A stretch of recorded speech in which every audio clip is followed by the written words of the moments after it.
Saúde, amada igreja, na santa paz do nosso Senhor e Salvador Jesus Cristo. Amém. Louvado seja o nome dele, porque por ele e pela sua infinita misericórdia aqui estamos, para a glória do nome dele, que possamos aproveitar esses momentos e não deixemos nada atrapalhar, não deixe que nada tire aquilo que o Senhor tem para você nesta noite. Amém? Convido os irmãos que abram as suas Bíblias, acessem as suas Bíblias no capítulo 5, no versículo 5, leitura que já foi bem lida pela nossa irmã. Amém, irmãos? Bem-aventurados os humildes, pois herdarão a terra. Vamos orar? Senhor nosso Deus, maravilhoso Pai, na sua infinita misericórdia, o Senhor nos deu a condição de chegarmos até aqui, Senhor. Nossa natureza falha e fraca e carnal, provavelmente não queria estar aqui, mas o Espírito Santo que em nós habita nos deu condição de sermos vitoriosos sobre nossa natureza carnal, e aqui estamos para a glória do teu santo nome. Estar aqui, Senhor, já é momento, uma situação de alegria, uma situação para glorificar o teu nome, uma situação de vitória, porque é o Espírito Santo que em nós habita, nos trouxe aqui para glorificar o teu nome. Deus poderoso e tremendo, que enquanto aqui estivermos, Senhor, possamos aproveitar ao máximo aquilo que o Senhor tem para nós nesta noite. Deus de poder, em nome de Jesus Cristo, nós clamamos ao teu Espírito Santo, que através desse teu servo, vaso de barro, a tua palavra, Senhor, que edifica, que é refrigério, que liberta, que abre os olhos, venha a ser, Senhor, ministrada para a glória do teu santo nome, e que a tua palavra, Senhor, venha a estar impregnada em nossos corações, e que o nosso modo de ser e agir, Senhor, seja infinitamente transformado e moldado pela tua palavra, para a glória do teu santo nome. E eu tenho certeza, ó Deus, que nós vamos sair daqui infinitamente melhor do que nós entramos, porque o Senhor estará falando à tua igreja, e nós como igreja falamos. Fala, Espírito Santo, que a tua igreja ouve. Os irmãos podem se assentar. Nós estamos falando as bem-aventuranças, e hoje nós vamos falar um pouco sobre esse momento que Cristo vem falando, que bem-aventurados os humildes. Em algumas versões vai estar escrito bem-aventurados os mansos, que eles herdarão a terra. Bom, imagine uma situação, irmãos. Talvez eu já tenha lido ou citado essa situação. Imagine nós que moramos numa cidade grande, cheia de carros, e que muitas vezes você pega o seu familiar e vai nos shopping centers da vida aí, digamos, para assistir um filme, para ter um momento com sua família, e o que acontece? O estacionamento está lotado, bem lotado. Aí você anda com seu carro várias vezes, eis que você vê um espaço. Você se dirige ao local, porém alguém vindo na contramão entra no seu lugar e encosta o carro. E ali cria-se uma situação. E este homem, vamos falar uma pessoa, não? Essa pessoa que está à frente, ele encostou o carro, aquele que se sentiu, digamos assim, prejudicado, ele retruca, ele sai, ele esbraveja, ele gesticula com o dono do carro, porque ele pegou o lugar dele, o lugar era dele. Por que ele entrou no lugar do outro? Porém, nesse momento, o rapaz que está no carro sai com a criança no colo. Ele pede desculpa e fala: meu filho está doente e eu preciso urgentemente ir até aquela farmácia. Por isso que eu parei aqui. E ele sai. O dono do carro baixa a cabeça, pede desculpa meio sem jeito e procura uma vaga e sai. Aí na hora que você olha na traseira do carro, às vezes está escrito: o Senhor é o meu pastor. Mateus 5 é o início do Sermão da Montanha, onde Jesus ensina sobre reconciliação, pureza, fidelidade e amor aos inimigos. E a importância de viver uma fé verdadeira. Irmãos, essa ilustração contada e a leitura que estava no carro condizia com a atitude daquela pessoa que dizia que o Senhor era o pastor, mas aparentemente a sua atitude não condiz com aquilo que está atrás. Chega a ser até vergonhoso. John Stott, teólogo inglês, ele diz que o Sermão da Montanha foi o apelo de Cristo aos seus seguidores para serem diferentes dos demais. Quem eram esses demais? Bom, nós devemos lembrar que, naquele momento em que estava sendo falado o Sermão da Montanha, o povo judeu estava sob o domínio de Roma. E Roma era um governo que humilhava os judeus, espizinhava os judeus. E por isso eles ansiavam por um libertador. E eles esperavam, muitos, quando Cristo aparece, eles esperam que Cristo fosse essa pessoa que traria esta condição. E tinha muitos grupos ouvindo essa pregação de Jesus Cristo. Entre eles, tinha um grupo chamado Zelotes. Esses Zelotes eram um grupo de judeus que eles ansiavam por se livrar de Roma. E eles enxergavam em Cristo, eis aí o camarada que vai acontecer o que foi dito. Nesse mesmo grupo, enquanto Jesus estava falando, havia também os fariseus. Quem eram os fariseus? Eram os doutores da lei, que automaticamente não via em Cristo como um libertador, mas como alguém que poderia prejudicá-lo na sua maneira de viver. Porque as suas pregações, os seus ensinamentos, muitas vezes confrontava a vida que os fariseus levavam. E Jesus, em muitas vezes, confrontou os fariseus. Então, digamos assim, ele não era muito querido entre os fariseus. Mas mesmo assim tinha um outro grupo ali, ouvindo também, que eram os saduceus, grupo de judeus influente no meio, que era contrário à ressurreição. E havia ali também um outro grupo, os herodianos. Quem eram os herodianos? Era uma seita judaica que apoiava Roma e opunha-se a Jesus. Ou seja, era um grupo que, para ele, estava muito bem, para eles, Roma. Porque Roma, eles tinham as regalias. Para eles estava muito bem, então Jesus não era bem-vindo. E Jesus estava falando para todos, e englobando a todos, nessa questão, no momento do Sermão da Montanha.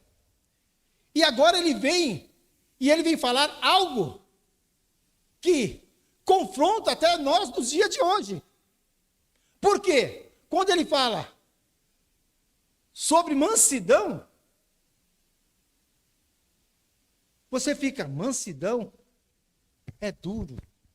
Nos dias que nós vivemos, o confronto que nós passamos, as situações que nós vivemos, às vezes a questão de mansidão é difícil colocar em prática. Porque há uma luta entre nós, entre a carne e o espírito. E justamente mansidão é um atributo de Deus. A mansidão é um atributo de Jesus. Porque quando ele fala assim, tomem sobre vocês o meu jugo e aprendei de mim, porque sou manso e humilde de coração. E vocês encontrarão um descanso para a alma. Jesus se colocava como manso. E Jesus é o nosso mestre. Em Lucas 23, 34, Jesus coloca em prática, porque Jesus não simplesmente comentava ou falava, ele vivia tudo aquilo que ele falava. E ele vem num momento difícil, no momento em que os carrascos tinham pego ele estava praticamente padecendo, morrendo. O que ele faz? Ele fala: Pai, perdoa-lhes, pois não sabem o que fazem. É fácil, irmãos. Mas esse é o nosso Senhor Jesus Cristo. Em Gálatas 5 vai dizer que mansidão é um fruto do Espírito Santo. Nós não estamos falando da mansidão como em momentos que você fala: eu sou uma pessoa mansa. Não é isso, é algo infinitamente maior. É sobrenatural. Esta mansidão como fruto do Espírito é algo que deve ser buscada. Mansidão, irmão, deve fazer parte da vida do cristão genuíno. A mansidão é uma qualidade de quem é humilde. Humilde, que nem nós conversamos, humilde não é você andar com roupas rasgadas ou andar de uma forma que aparentemente ser gentil, não. Humilde vai muito além disso. Porque, que nem acho que foi citado ontem na lição, tem pessoas financeiramente bem, que são pessoas de atitudes humildes. E o contrário também existe. Mas nós estamos falando de algo além. A mansidão é uma qualidade de quem é humilde, temente a Deus, justo, doutrinável e paciente. O que é doutrinável? É alguém a ser moldado. É alguém a ser transformado. Ou seja, é algo que não está em você, mas que você buscando no Espírito Santo, o Espírito Santo vai te conduzindo a essas atitudes, que é a atitude da mansidão. A mansidão é uma obra do Espírito Santo que só pode ser alcançada por meio de um coração regenerado. Ou seja, uma nova criatura. Então, aquilo que nós conversamos, inclusive na lição de ontem, aquela conversa fala assim: irmão, você sabe, meu pai era assim, meu avô é assim, eu nasci assim, você sempre assim. A síndrome de Gabriela. Pro cristão, isso não existe. Por quê? O cristão, ele é moldado, ele é transformado, ele é lapidado, dia após dia. Para quê? Para ser melhor, para a glória do nome do Senhor Jesus Cristo. Para que quando alguém olhe para ele, veja que ele está mudando. Olha, eu não sei o que aconteceu na vida dele, mas eu lembro dele, eu lembro dela. Ela não era assim. Alguma coisa ou algo aconteceu na vida dele ou dela. E o que é esse algo? É o Espírito Santo que está dentro de você, a qual você está dando liberdade, e ele está trabalhando em seu coração. Este é o coração regenerado de uma nova criatura. As coisas velhas vão se deixando para trás, e eis que tudo se faz novo. Amém? 1 Pedro 3, 15, 16, vai dizer assim: antes, santificai ao Senhor Deus em vossos corações, Estai sempre preparado para responder com mansidão. O temor, qualquer que vos pedir, a razão da esperança que há em vós. Tendo uma boa consciência para que naquilo em quem falam mal de vós, como malfeitores, fique confundido que blasfemam do vosso porte em Cristo. Ou seja, resumidamente falando, as pessoas que falam mal de você, chega um momento que vão falar assim, eu estou falando mal dessa pessoa, mas olha com as atitudes dele. Ele mesmo vai ser confrontado com a sua fala através da sua vida, porque ele vai ver nitidamente que o que ele está falando não condiz, porque as suas atitudes são diferentes daquilo que ele está falando. Porque você está fazendo o quê? Você está glorificando o nome de Jesus Cristo. E essas pessoas acabam sendo envergonhadas pela própria palavra que sai da boca deles. Característica de uma pessoa que é mansa, é amável, meiga, calma, tolerantes. Olha, irmãos, como é algo a ser buscado. Porque ela é tolerante nas horas de sofrimento. Aí você fala, não, irmãos, aí é difícil. Porque você falar bem quando está tudo bem é uma coisa. Mas quando a situação contrária bate à sua porta, quando, digamos assim, usando um linguajar bem nosso, quando aperta o calo, é difícil colocar em prática a mansidão. Por isso que não é você, é o Espírito Santo que em você vai estar agindo, para que você não vá fazer a sua vontade, mas a vontade daquele que governa a sua vida.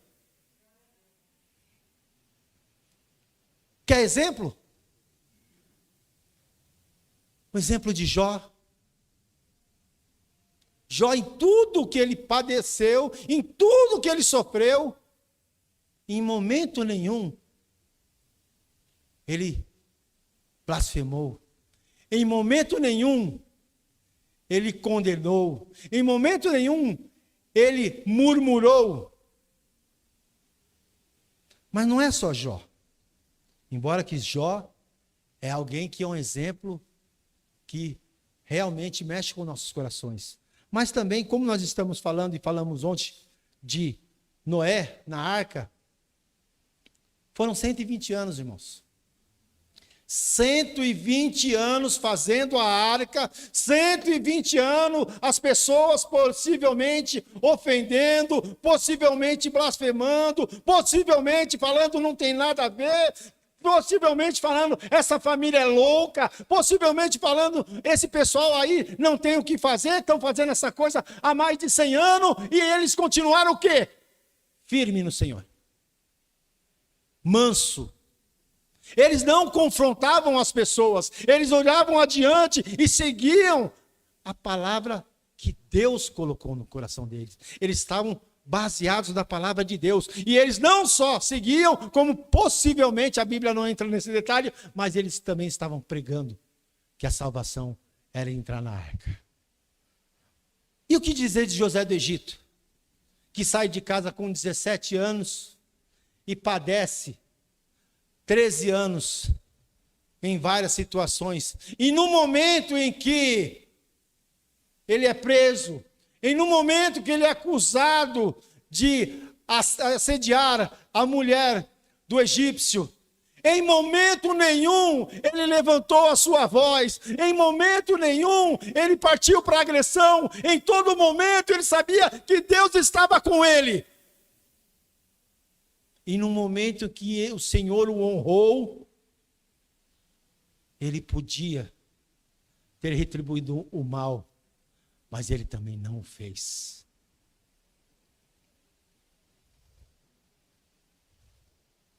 A mansidão, irmãos, ela não é uma fraqueza. A mansidão é uma força sob controle. Como assim? Em 2 Samuel 16, 5, 13, nós vemos uma situação em que Davi, ele está passando com o seu exército, sendo perseguido, mas num determinado momento, um homem chamado Simei, da família de Saul, sai, xinga ele, joga pedra nele, amaldiçoa ele. Então, um dos seus exércitos, olhando para ele, fala para ele: Senhor, o senhor quer que eu vou lá e corte a cabeça dele? O que ele faz? Ele não permite. Ele não permite. Isso é o quê? Isso é mansidão. Ele colocou aquilo na presença de Deus. Ele entrou num pensamento assim: se isso, digamos assim, é para mim passar, é porque é permissão de Deus. Se tiver que passar, eu vou passar, mas eu vou passar glorificando o nome de Deus. Ele não tinha condição. Era só falar para o rapaz: vai lá, esse camarada está jogando pedra, esse camarada está me afrontando. Vai lá e corta o pescoço dele. Mas não. Ele fala: não. Toma uma atitude de mansidão. Mansidão trata-se de manter a calma em situações tensas, agindo com sensatez e calma, não se deixando levar pela ira e cometer pecado. Quantas vezes, irmãos, a Bíblia vai dizer para nós que a gente tem que manter o cuidado para não se deixar levar para a ira, para muitas vezes entrar em conversa com a pessoa, para não deixar que o sol se ponha sobre a sua ira, mas você ir lá e entrar em acordo. E aqui está falando para você ter atitudes que venham a glorificar o nome do Senhor. O exemplo de José do Egito, há de se lembrar que manso, irmãos, manso não é ser omisso. Vê bem, manso não é omissão. Manso não é abaixar a cabeça para todo o mal que fizeram contra vocês. Porém, ao lidarmos com situações assim, demonstrarmos sabedoria que vem do alto. Ou ao contrário, o que vai acontecer é a insensatez que vem da carne. Um exemplo, Jesus era manso. Jesus, como exemplo de mansidão, no momento que ele entra no templo e vê os cambistas fazendo daquele local um local de mercado, de lucro, onde estavam desonrando a Deus, ele faz o quê? Ele expulsa aquelas pessoas dali. Então, em certos momentos, irmãos, nós devemos ter sabedoria para agir. Isso não quer dizer que você é insensato, desde que você busque sabedoria do alto para estar agindo e não deixar que a sua carne venha falar mais alto. Vale ressaltar uma outra situação, que a falta de humildade e a falta de mansidão, ela vai dizer o quê? Ela vai mostrar que quão grande é seu ego. Ou seja, aquela pessoa que não assume as suas fragilidades, na realidade, ela é egocêntrica. Aquela pessoa que acha que não há necessidade de oração para com a vida dela, porque ela não precisa. Ela não precisa. Ela não precisa se ajoelhar para os outros e impor a mão. Ela não precisa se ajoelhar para falar nada. Por quê? Porque ela não tem necessidade. O que é isso? Isso aí é egocentrismo. Isso aí é achar que você é algo mais do que você é.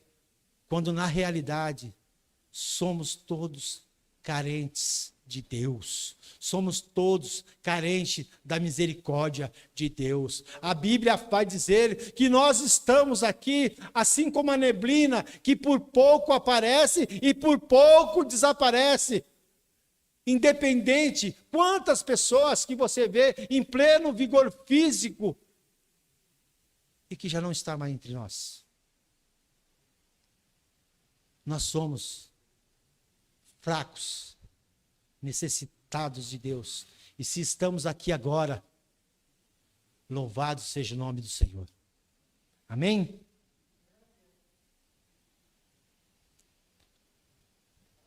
Vale ressaltar, irmãos, que nos dias de hoje, esse trabalho de mansidão é bem necessário. Porque quando a gente fala que aí fora o mal impera, quando a gente fala que o inimigo de nossas almas está atacando a igreja, nós vemos a necessidade de estarmos nos prostrando diante de Deus. Nós vemos a necessidade de estarmos nos alimentando da palavra de Deus. Nós vemos a necessidade de estarmos buscando o fruto do Espírito. Nos dias de hoje, a correria nos impede, entre aspas, de nos debruçarmos na palavra do Senhor. Quantos de nós que a semana passa e que malemar no pôr do sol se lembra de ler uma passagem bíblica, porque a vida é corrida, tantas coisas estão tomando a frente. Cuidado, irmão, cuidado, porque em todo momento o inimigo de nossas almas vai tentar contra a nossa vida. Se nós não estivermos buscando o Senhor, se nós não estivermos nos alimentando no Senhor, nós vamos ser levados pela nossa natureza carnal. Aquele que se acha forte, cuidado para não cair. Para concluir, eu quero pedir aos irmãos que busquemos a mansidão todo dia, para que Jesus Cristo seja anunciado a todos que estiverem fazendo parte do nosso dia a dia. Que eles possam ver refletir em nós a Jesus Cristo, em nosso modo de ser, no modo de agir. Que eles possam saber que, sim, o Senhor é o meu pastor, mas não com palavras. Que eles possam saber que, sim, eu tenho um Deus que cuida da minha casa. Eu tenho um Deus que Ele comanda o meu dia a dia. Eu tenho um Deus que me dá direcionamento para a minha caminhada. Eu possa gritar a plenos dos pulmões, mas sem falar. Gritar com as nossas atitudes. Gritar com o nosso modo de ser. E que assim possamos receber a promessa que está contida no versículo 5, que diz: bem-aventurados e humildes. O que acontecerá, irmão? Ô Wagner, pode pôr para mim, por favor? Os irmãos podem abrir as suas Bíblias, se não fecharam. Eu peço que os irmãos finalizem a frase comigo, por favor. E a gente vai já pedindo para o grupo também estar se vindo à frente.